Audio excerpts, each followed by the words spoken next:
Imagine for a moment, you're lying in your bed, the scent of fresh coffee mingling with the morning dew, the soft sound of your child's breathing from the next room. You feel safe, complete. But then, this image shatters like a broken mirror, revealing a different reality. The empty echo in the pantry, the dry cough tearing at your wife's throat, the hungry gaze of your son. And suddenly, you find yourself facing an impossible choice, one that rips the ground from beneath you and forces you into an abyss. This is the story of Samuel, a man forced to confront the unthinkable. This video is a work of fiction inspired by real accounts. We do not encourage illegal immigration. Many people have lost their lives attempting to cross the border. Our goal is to generate empathy, reflection, and awareness about the realities many families face. We support legal and safe immigration. For reliable information, please consult the QR code on screen or the link in the video description. Before we dive deep into Samuel's journey, I want to know, from which city or country are you watching us? Please leave your answer in the comments below. If this story, even in its beginning, has touched you in some way, please leave a like on this video. It's a silent yet powerful gesture of solidarity for those who have lived or are living similar dilemmas. And for more stories like this to reach hearts and minds, consider subscribing to the channel and hitting the notification bell. Together, we give voice to what needs to be heard. His name is Samuel García, 39 years old, a man shaped by the relentless sun of Oaxaca and countless hours stacking bricks. His hands, thick and calloused, told the story of a simple life, almost happy. He would wake before the first ray of sun crept through the crack in the door, feeling the cool pre-dawn breeze brush his face. The scent of damp earth and wood smoke was his daily perfume. At the construction site, sweat streamed in rivers, salting his lips, fine dust clinging to his skin. He'd return home with an aching back, every muscle screaming for rest, but his heart, that came home light. Because he knew two laughs awaited him, his wife Amalia's and their son Esteban's, just 8 years old. Esteban was a child with curious eyes and a raw sensibility. He asked questions no one could answer, filling the house with his constant, "Why?" He cried for reasons adult logic couldn't grasp, like when he saw a butterfly with a broken wing or a bird fallen from its nest. He was too sensitive for the harshness of that world. And perhaps that's why Samuel felt a silent urgency to shield him from everything, from every thorn, every sorrow. They didn't have much in possessions, but they had something more valuable: each other. And for a time, that was everything. It seemed enough to fill any void, but life sometimes is a web that unravels without warning. The local factories, once noisy and full of life, fell silent. One by one, the metal doors groaned shut, taking with them the promise of tomorrow.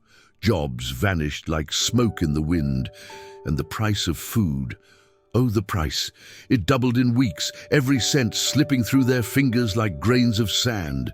The pantry, once modest, became a cavernous echo where only air danced. And Esteban's stomach, that noisy drum of life, began to play a different tune, one of silence and the shame of hunger. Samuel tried. God knows he tried. Each dawn, a new attempt was born with a hope that refused to die. He carried sacks of cement too heavy for his shoulders in exchange for a handful of rice. He sold his old bicycle, a companion of so many rides, to buy a basket of groceries that would last only a few days. He borrowed money from those he shouldn't have, feeling the knot of debt tighten with every forced smile he received in return. And when Amalia fell ill, a silent, treacherous infection that devoured her strength, and they didn't have a single cent for treatment, something irrevocable broke inside Samuel. It wasn't just her health, it was hope itself. Esteban, with his boyish eyes, watched it all. Though he didn't understand the complexities of bills, crumpled notices, or the difficult names of medicines, He sensed the gravity in the air, the silent tension hanging over their home. He knew, with the pure intuition of childhood, that their world was crumbling piece by piece. One night, Samuel found him kneeling in the small room, praying softly, his tiny hands clasped in supplication. "Why are you praying, mijo?" Samuel whispered, his voice hoarse. Esteban looked up, his big, wet eyes mirroring an innocent soul. "So Mama doesn't leave, and so you smile again." Those words were like a sharp blade tearing through Samuel's chest, a pain that wasn't physical, but that pierced him entirely. Guilt crushed him. How could a father allow his son to worry about seeing him smile? The following week, Amalia's illness worsened, and she was rushed to the hospital. The hospital demanded an amount that didn't exist even in lottery dreams. Samuel promised he would return with the money. He kissed his wife's pale forehead, the salty taste of furtive tears on his lips. He hugged Esteban with the strength of someone clinging to a thread of life, feeling the familiar scent of his son's hair. And he left, but not for the bank, not for a relative's house, not for the rich neighbor who once seemed so unreachable. He left with a light backpack and an unbearable weight on his shoulders, a burden no human measure could calculate. He left with a single destination in mind: north. At the last crossroads of his village, the dust of the dirt road gently rising under his hesitant steps, Samuel stopped. He turned around just once, the image etched in his memory. Esteban was on the sidewalk, in sandals, an old, faded, stuffed animal, a gift from his last birthday, clutched to his chest. The boy waved, his tear-filled eyes reflecting the trembling light of the rising sun. Samuel thought about turning back. For an infinite second, the idea of surrendering to that desperate embrace consumed him. He really thought about it. But it was no longer a matter of choice. It was pure necessity. It was raw despair, eroding any lingering doubt. And there, with his feet firm on the road stretching into the unknown, he made his silent promise to the sky opening above him. "I won't come back empty-handed, not even if I have to cross hell itself." If the weight of this choice has already touched you, feel free to leave a heart in the comments. It's a silent but powerful gesture of solidarity for those who have lived or are living similar dilemmas. The desert doesn't ask your name. It doesn't care about your story, your fears, your promises. It only wants to know how much you can bear to lose. And that was the cruel truth Samuel would discover, step by agonizing step. Under the relentless sun and the nights of a cold that penetrated the soul, he set off, the promise on his shoulders heavier than any physical burden. In his palm, an address scrawled on an old piece of paper given by a distant cousin, the only thread of hope. "When you reach Arizona, look for this man. He might find you work." Samuel's backpack held only the bare essentials, so little that the scent of sweat and earth already permeated the fabric. 2 changes of clothes, a water canteen that would soon become an empty burden, and a crumpled photo of Esteban, his son, his compass. Nothing that weighed heavily on his body except for the guilt that indeed was full, overflowing, weighing more with each heartbeat. Upon reaching the border town, the colorful facade of the houses quickly gave way to the stark, raw reality. The stories of safe paths and ease that many preached were blatant lies, told to deceive the desperate. There were no smooth trails, only rough tracks, long nights, and a constant fear that gnawed at his thoughts, silently eroding his courage. Samuel paid dearly, with his dignity and the little money he had, to a stranger with opaque eyes to join a group of 5 lost souls. The crossing would be on foot, they said, for 3 days, maybe 4. The desert awaited them, and the desert made no deals. The first night was freezing, Contrary to what he imagined, the cold wasn't from wind that cut the skin. It was from emptiness, a cold that passed through his bones, stealing the warmth from his body and his hope. The ground, once hot, now radiated a chill that numbed his limbs. The silence was so dense one could almost chew it, interrupted only by the rustle of backpacks and the heavy breathing of his companions. By the second day, Samuel's feet were raw. The blisters, which had formed silently, burst into trickles of pain, but the scream they provoked resided in his eyes, a mirror of the internal agony. With each step, the heat rose from the stones like an ancient curse, baking the soles of his feet, climbing his legs, until his whole body felt like it was on fire. One of the men in the group, a young man with a thin face and frightened eyes, tripped on a camouflaged rock, twisting his leg with a muffled cry. He wanted to stop, pleaded for rest, his voice a faint whisper. "If you stop, you die," the guide said, his voice devoid of emotion, without even turning his face back. And they continued, leaving behind the pain of a companion and a piece of their own humanity. The water ran out, the words too. Silence became a constant companion, heavy and oppressive. Samuel thought about giving up, about letting himself fall and never getting up again. But whenever his mind faltered, he touched his pocket and felt Esteban's crumpled photo. It was like an anchor of hope, an invisible thread pulling him back from the abyss. For him, for her, for us, the phrase echoed in his mind, a painful, saving mantra. On the third day, as the sun already burned his skin to the soul, they saw the trembling lights of a village in the distance. It seemed like the end of pain, the mirage of an oasis in hell. But the guide ordered silence, a quick hand gesture. There was movement, muffled sounds of armed men, vehicles cutting through the air, the distant barking of dogs. "We wait for full night. If you try now, it will be worse," he whispered. Samuel leaned against a rough, hot stone, closing his eyes. He didn't sleep. He couldn't. He just let his body shut down for instants, a form of dissociation, until the deafening sound of a helicopter woke him with his heart leaping in his chest. The dull thump against his ribs. That dawn they advanced, one by one, crouched between thorny bushes that scratched their skin, amidst sharp stones that bruised their knees.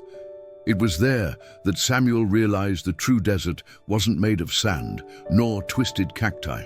It was made of choices, of sacrifices that tore at the soul.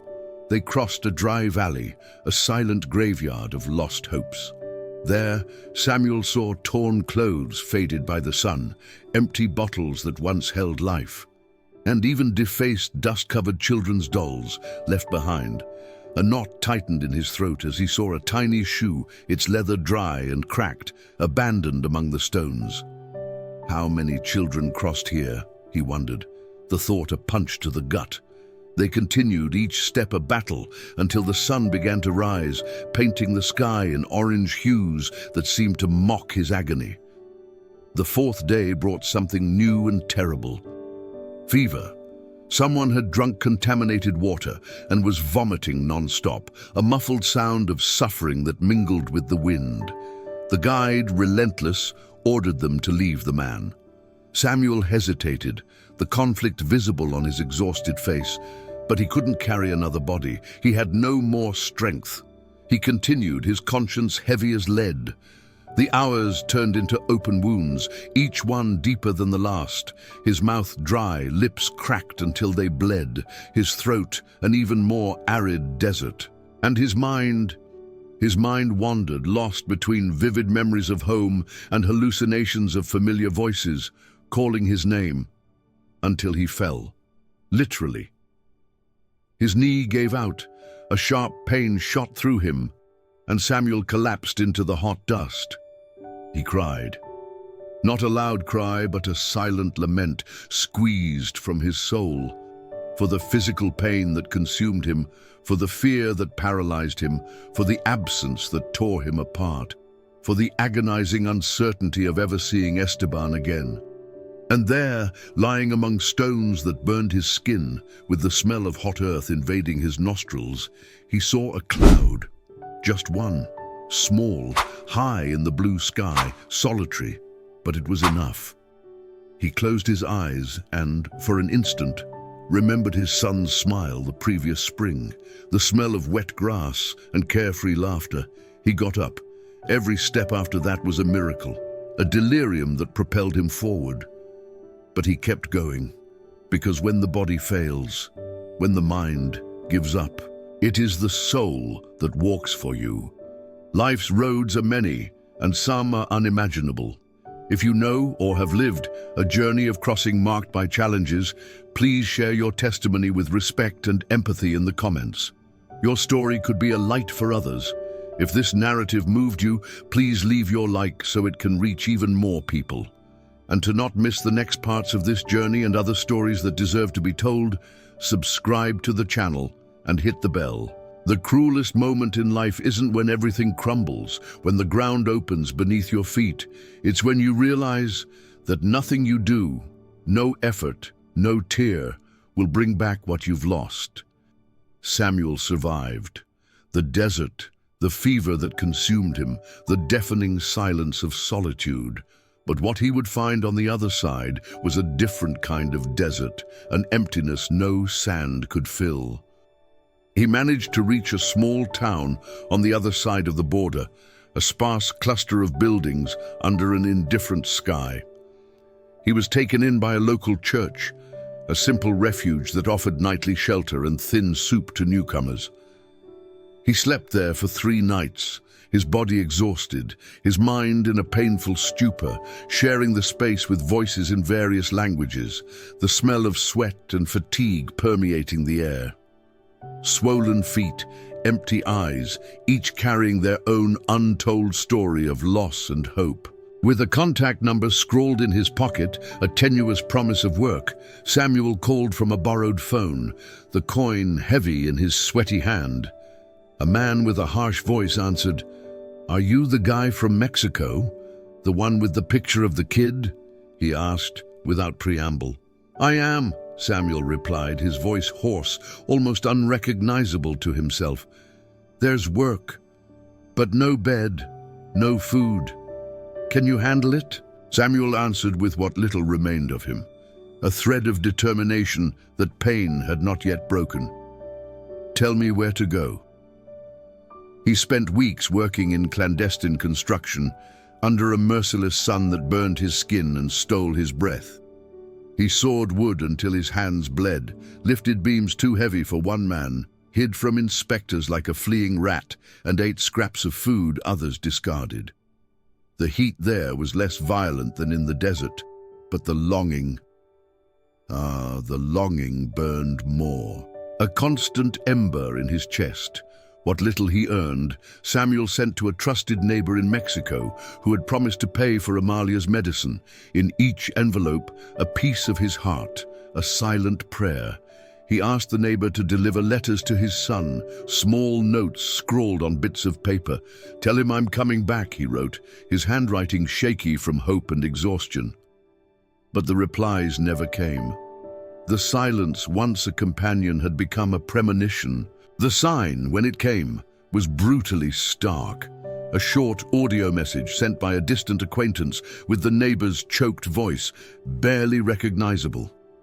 "Samuel, forgive me, brother. There wasn't time." Samuel's heart stopped. His blood ran cold in his veins. He replayed the message, listened again. He didn't want to understand. He couldn't. His body refused to process those words. He ran to the shed where he slept, the smell of mold and despair in the air. He vomited until there was nothing left in his stomach, his body convulsing in painful spasms. He lay on the cold ground, the rough wooden planks against his skin, trying to erase everything. But his mind wouldn't forgive. Amalia, Esteban, alone. While he was there in a strange country, amidst noises he didn't understand, surrounded by broken promises and hands that couldn't reach them. The image of his son tore him apart. He prayed for me, and I failed. He went days without eating, his stomach clenched, his throat dry. He didn't go to work, he didn't speak to anyone.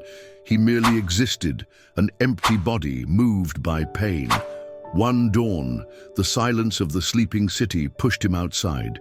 He walked aimlessly to a deserted road, the cold asphalt beneath his bare feet. He sat on the shoulder and watched cars pass, ephemeral lights cutting through the darkness. He thought about going back. But going back to what? The village, the house, the people he knew, all of it was now a ghost.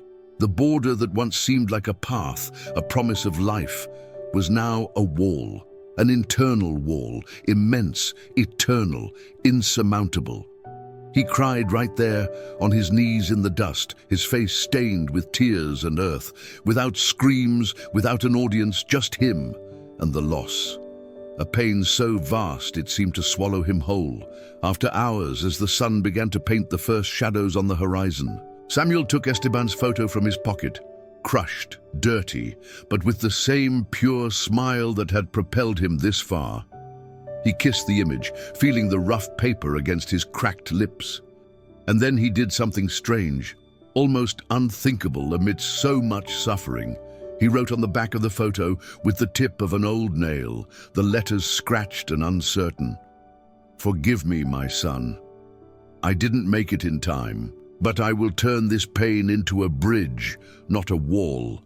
It was at that moment that the loss, that open wound that consumed him, ceased to be just suffering, and it became purpose. If the pain of this loss has affected you, if a lump formed in your throat, please leave a heart or a amen in the comments.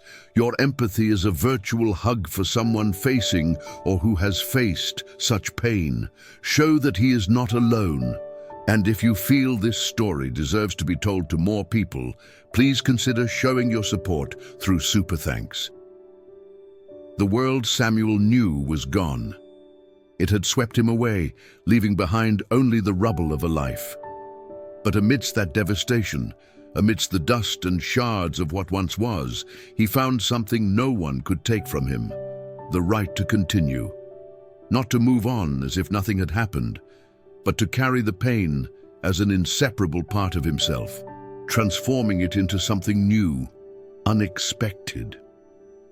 Samuel didn't go back, not because he didn't want to. His soul yearned for every piece of memory, for the familiar scent of his son's hair and the comforting embrace of his wife. But because there was nowhere left to return, the village he'd left, the dusty road he once walked with hope, was no longer the same.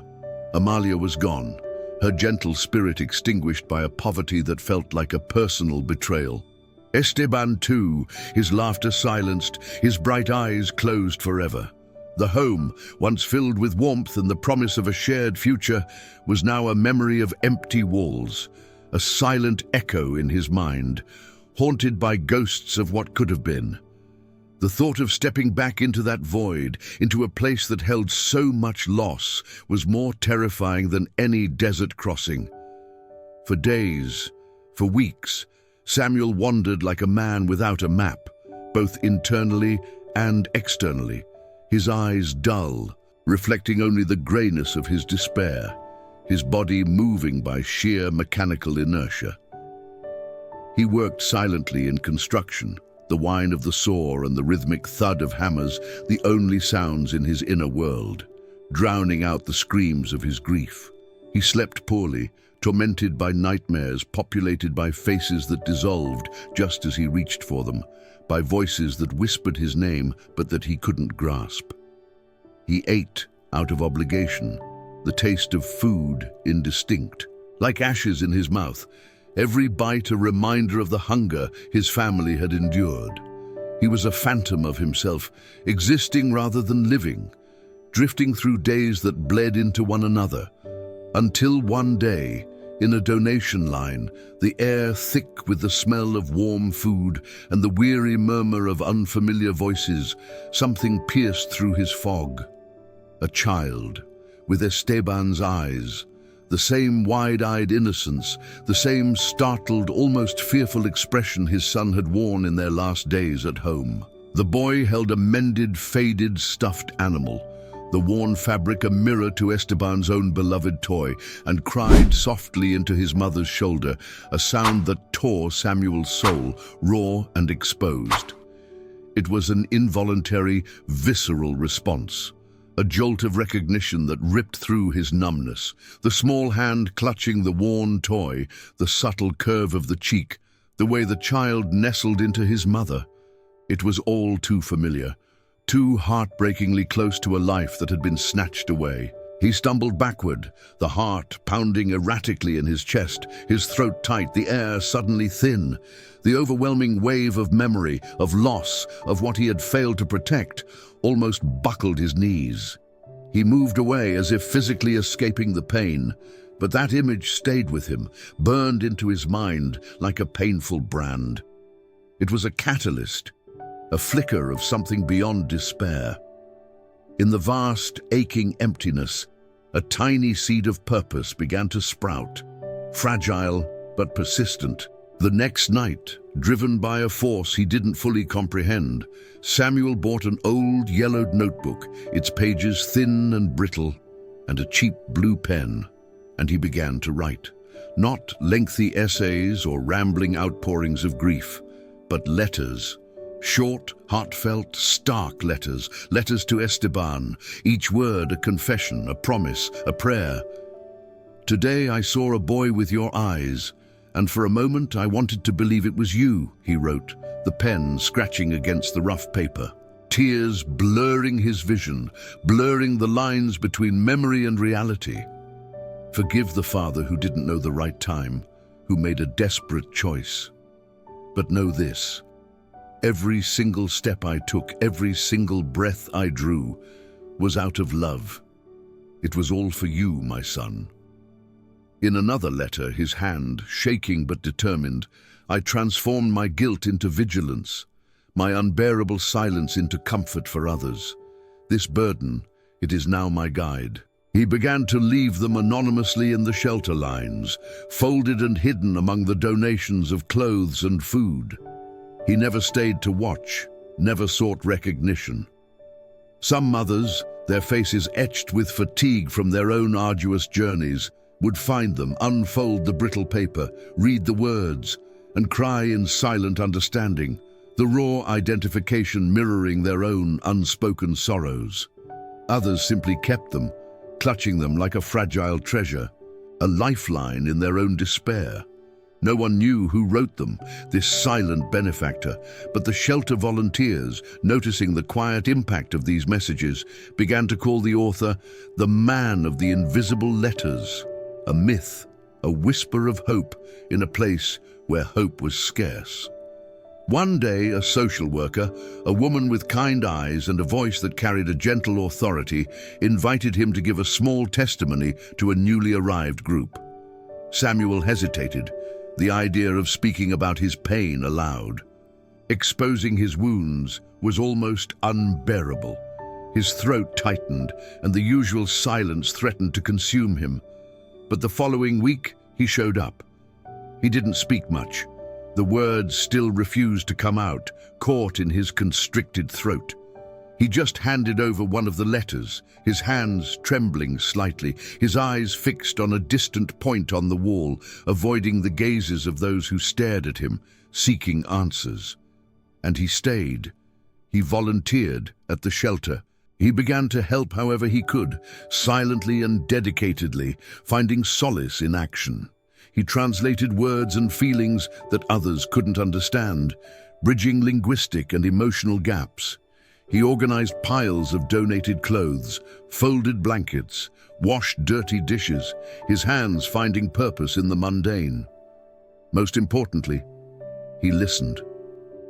He sat and absorbed the stories of others who had also lost or were on the verge of losing everything. He listened to their fears, their angers, their quiet despairs, offering a steady, silent presence. There were no more grandiose dreams, no naive belief in a fairy tale ending, no search for an epic Hollywood-style purpose. But there was purpose. Simple, profoundly human, undeniably real. Little by little, the crushing weight of his pain began to shift, transforming almost imperceptibly into a bridge. Not a scar that closes and vanishes, leaving no trace. Not a hollow lesson in idealized, overcoming adversity, but a living reminder that there are choices made in desperation that exact an impossibly high price, a price the soul may never fully pay.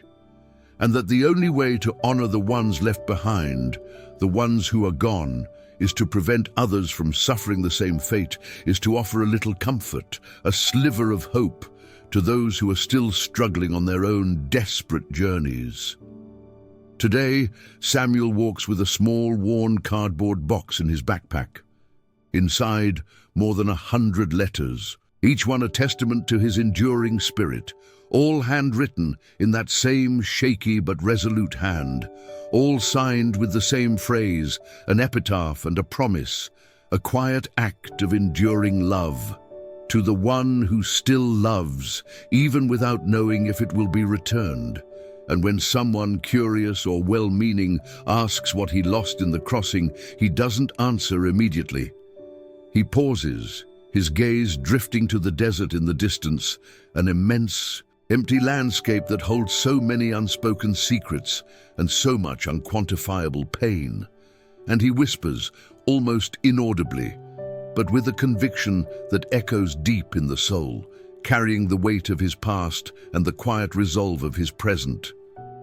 I lost everything, but I found something I never imagined, the courage to continue even when you no longer have a reason. Thank you for not turning away from this reality. If this journey touched your soul, comment present or tag someone who, like the protagonist, showed courage that inspires you. Your voice and empathy are essential, and so that more stories like this can reach hearts, subscribe to the channel and hit the bell.